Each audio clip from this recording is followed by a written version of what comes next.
Welcome back. જૂનાગઢના ચોરવાડમાં અનંત અંબાણી અને Radhika મર્ચન્ટના pre વેડિંગની ઉજવણી કરાઈ હતી. રાધિકા અને અનંત અંબાણી સાથે કોકિલાબેન અંબાણી માદરે વતન ચોરવાડ પહોંચ્યા હતા, જ્યાં સમૂહ ભોજન સમારોહનું આયોજન કરાયું. આ પ્રસંગે કોકિલાબેન અંબાણી ઉપસ્થિત રહ્યા હતા અને જ્યાં તેમણે ધીરુભાઈ સાથેના તેમના પ્રસંગોને યાદ કર્યા. અંબાણી પરિવારના આ ખાસ પ્રસંગમાં જૂનાગઢના સાંસદ રાજેશ ચુડાસમા, તે ઉપરાંત સોમનાથના ધારાસભ્ય વિમલ ચુડાસમા પણ ઉપસ્થિત રહ્યા હતા.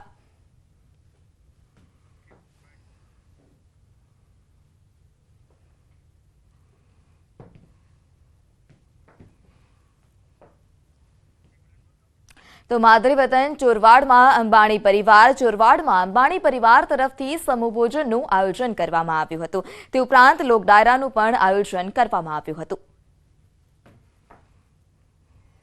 ધીરુભાઈએ તો દેશમાં ડંકો વગાડ્યો છે, પણ એ ડંકો વગાડનાર અને સાચવનાર છે અત્યારે મુકેશભાઈ.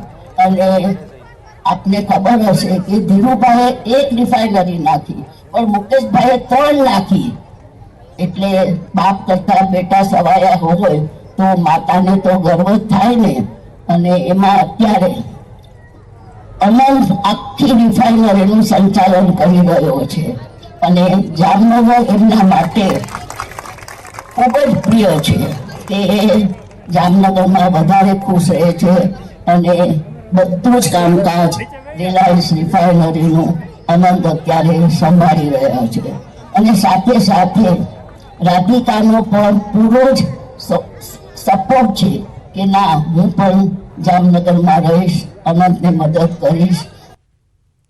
તો આ પ્રસંગે અનંત અંબાણીએ પણ ચોરવાડની યાદોને ખૂબ જ ભાવ સાથે વાગોળી હતી. આ સાથે જ ચોરવાડના લોકોના આશીર્વાદ પણ માંગ્યા હતા. ચોરવાડ તો મારા દાદા અને મારા દાદીના જન્મભૂમિ છે.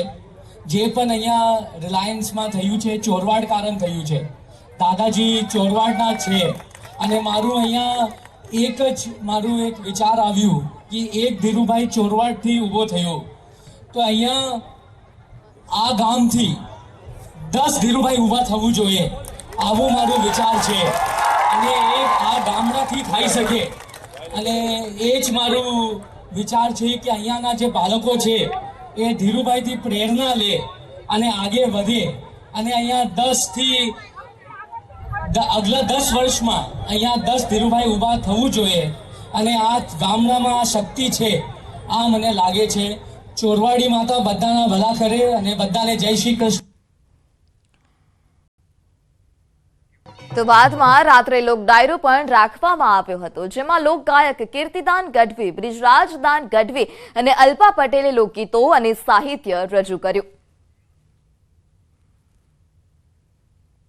માટીની તાકાત જ છે કે અહીંયા 2 સંસદ સભ્ય પણ જન્મ છે, અહીંયા 5 7 ધારાસભ્યો પણ આ માટી આપ્યા છે.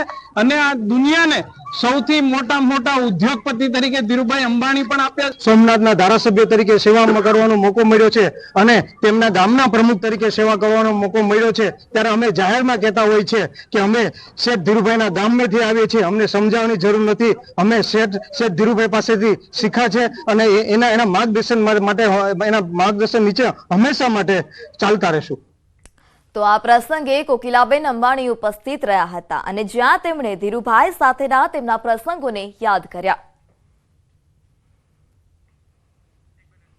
તો અનંત અને રાધિકાની પ્રી વેડિંગ સેરેમની ચોરવાડમાં પ્રી વેડિંગ સેરેમનીની ઉજવણી કરવામાં આવી હતી, જ્યાં સમૂહ ભોજન સાથે લોક ડાયરાનું પણ આયોજન કરવામાં આવ્યું, જ્યાં કોકિલાબેન અંબાણીએ તેમના જે સંસ્મરણો હતા તે વાગોળ્યા હતા.